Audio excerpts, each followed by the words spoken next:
कामिनी clinic में आई। उसका पति उसको सहारा दे रहा था। रात के 2 बजे से ही उसके शरीर में बहुत तेज दर्द हो रहा था।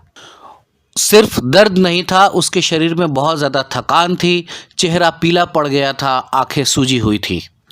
डॉक्टर, मेरा शरीर बहुत दुख रहा है, हर जगह दर्द हो रहा है, कोई दर्द की गोली काम नहीं करती है, मुझे बस नींद आती रहती है। पहले हमने सोचा कि कोई वायरल फीवर होगा, लेकिन उसके क्लिनिकल एग्जामिनेशन के बाद हमें पता चलता है कि ये एक वायरल नहीं बल्कि ऑटो इम्यून डिजीज़ का अटैक था।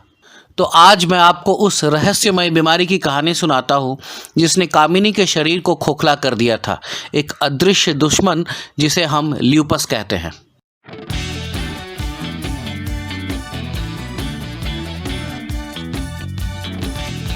कहानियां उन मरीजों की जिनको हमने मौत के मुंह से बाहर निकाला।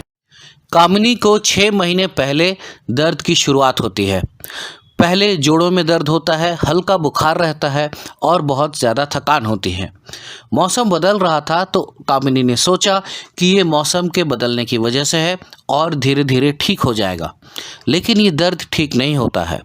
वो दर्द की दवाइयाँ लेती है, थोड़ा बहुत आराम होता है, लेकिन दर्द फिर भी बना रहता है। अब ये दर्द शरीर के दूसरे दूसरे जगह पर घूमने लगता है। कभी घुटने में ये दर्द जाता है, कभी कलाई में जाता है और लगातार हल्का बुखार जैसा महसूस होता है, थकान लगी रहती है। क्लिनिकल एग्जामिनेशन में हमने देखा कि उसके गालों पर एक हल्का लाल निशान बना हुआ है जो कि देखने में तितली के जैसा लगता है और इसको हम लोग मैलर रैश कहते हैं। और ये लाल रंग का निशान धूप में जाने से बढ़ जाता था। कुछ दिनों से उसके बाल ज़्यादा झड़ने लग गए थे और मुंह में छाले रहते थे। इन छालों में दर्द नहीं होता था, लेकिन ये बार बार ठीक होते थे और दोबारा से हो जाते थे। और इन्हीं चीज़ों को देख के हमें ये शक हुआ कि कामिनी को कोई ऑटो इम्यून डिजीज़ है, जहां उसका शरीर का इम्यून सिस्टम खुद उसके अपने शरीर पे अटैक कर रहा है। हमने उसके कई सारे बेसिक टेस्ट पहले किए। कंप्लीट हीमोग्राम जो करते हैं उसमें हमने देखा कि उसका हीमोग्लोबिन थोड़ा सा कम था और थोड़ा सा प्लेटलेट भी कम था। उसका ESR और CRP बढ़ा हुआ था, जो कि ये बताता है कि शरीर में कहीं इन्फ्लेमेशन यानी कि सूजन है। कामिनी का विटामिन D भी बहुत ज़्यादा कम था।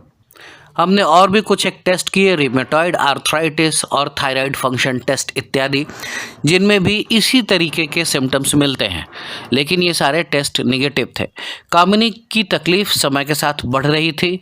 अब उसको सांस लेने में दिक्कत हो रही थी, फेफड़ों के आसपास में थोड़ा सा पानी जम रहा था, पेट में आंतों में सूजन हो गया था।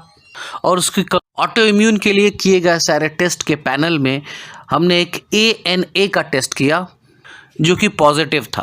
ये टेस्ट आने से ये पता चलता है कि कुछ ऑटो इम्यून डिजीज़ चल रहा है। लेकिन ऑटो इम्यून डिजीज़ यानी कि जहाँ पे शरीर का इम्यून सिस्टम खुद पे ही हमला करता है, ये कई प्रकार के होते हैं। इसके लिए आगे टेस्ट किया जाता है जिसमें anti-DS DNA, anti-SM एंटीबॉडी, ये टेस्ट भी किए गए और वो पॉजिटिव थे। अब हमारा डायग्नोसिस SLE सिस्टेमिक ल्यूपस इरिथेमेटोसिस की तरफ जा रहा था। रूटीन टेस्ट में हमें ये भी पता चलता है कि कामिनी की किडनी में भी इस बीमारी का असर है और उसके फंक्शन पर भी प्रभाव पड़ रहा है। हमने ट्रीटमेंट को प्लान किया। पहले हमने इम्यूनोसप्रेसेंट्स दिए, यानी कि ऐसी दवाएं जो कि आपके ओवर एक्टिव इम्यून सिस्टम को शांत करता है ताकि ये अपने शरीर पर ही अटैक करना बंद करे। दूसरा था सिम्टोमेटिक मैनेजमेंट, यानी कि दर्द, सूजन और थकान को कंट्रोल करने के लिए दवाइयाँ। और तीसरा था लाइफस्टाइल में बदलाव, यानी कि धूप से बचना, क्योंकि धूप में जाते ही जो चेहरे का रैश था वो बढ़ जाता है, स्ट्रेस बढ़ता है। और इसके साथ एक अच्छा आहार, खाना पीना शरीर को मजबूत रखता है। दवाइयाँ कड़ी होती हैं, दवाइयों को झेलने के लिए भी तैयार करता है। ट्रीटमेंट के साथ कामिनी को बहुत सा आराम मिला है। इसकी जो दवाइयाँ हैं वो लंबे समय तक चलेंगी, रेगुलर मॉनिटरिंग में रहना पड़ेगा। लेकिन आप लोगों के लिए मैसेज है कि आप में से कितने लोग थकान और शरीर के दर्द को नॉर्मल समझकर नज़रअंदाज कर रहे हैं। इस बीमारी को जितना लंबा छोड़ा जाएगा ये नुकसान उतना ज़्यादा करता जाएगा। तो अगर आपको बहुत लंबे समय से थकान और शरीर में दर्द है, समझिए 3 महीने से है, आप हमेशा थके रहते हैं, तो ये वायरल बुखार या वायरल इन्फेक्शन नहीं बल्कि कुछ और भी हो सकता है। शरीर पर अगर अजीब से रैशेज आ रहे हैं, चकत्ते बन रहे हैं, बाल झड़ रहे हैं, धूप में जाने पे ये चीज़ें बढ़ जा रही हैं, मुंह में छाले पड़ रहे हैं, हाथ पैर में सूजन या कमजोरी है, तो आपको अपने डॉक्टर से ज़रूर दिखा लेना चाहिए, देर नहीं करनी चाहिए। आप देख रहे हैं यस डॉक्टर। डॉक्टर राघवेंद्र प्रसाद एक एनेस्थेसियोलॉजिस्ट, क्रिटिकल केयर स्पेशलिस्ट और फिजिशियन हैं। वे 20 वर्षों से इस क्षेत्र में कार्यरत हैं और उन्हें एम्स, नई दिल्ली सहित कई संस्थानों में काम करने का व्यापक अनुभव है। Subscribe and press the bell icon to stay updated with our latest health tips and advice. Yes doctor YouTube channel के लिए अस्वीकरण। यस डॉक्टर यूट्यूब चैनल पर प्रस्तुत सामग्री केवल सामान्य जानकारी प्रदान करने के उद्देश्य से है और इसे व्यक्तिगत चिकित्सा सलाह के रूप में नहीं लिया जाना चाहिए। हम सटीक और अद्यतन जानकारी प्रदान करने का प्रयास करते हैं, लेकिन यह सामग्री केवल पोस्टिंग की तारीख तक की जानकारी को दर्शाती है और चिकित्सा विज्ञान में हाल के विकासों को शामिल नहीं कर सकती। इस चैनल पर दी गई जानकारी पेशेवर चिकित्सा सलाह, निदान या उपचार का विकल्प नहीं है। दर्शकों को चिकित्सा निर्णय लेने के लिए केवल इन वीडियो की सामग्री पर निर्भर नहीं होना चाहिए। कृपया अपने स्वास्थ्य के बारे में निर्णय लेने, नए उपचार शुरू करने या मौजूदा उपचार बंद करने से पहले हमेशा एक योग्य स्वास्थ्य सेवा पेशेवर से परामर्श करें। यस डॉक्टर और इसके निर्माता इन वीडियो में दी गई जानकारी के आधार पर लिए गए निर्णयों या की गई क्रियाओं के लिए किसी भी प्रकार की जिम्मेदारी से इनकार करते हैं।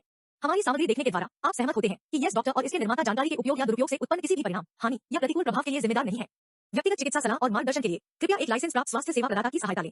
हमारी जिम्मेदारी से शिक्षित और सूचित करने के उद्देश्य को समझने और समर्थन करने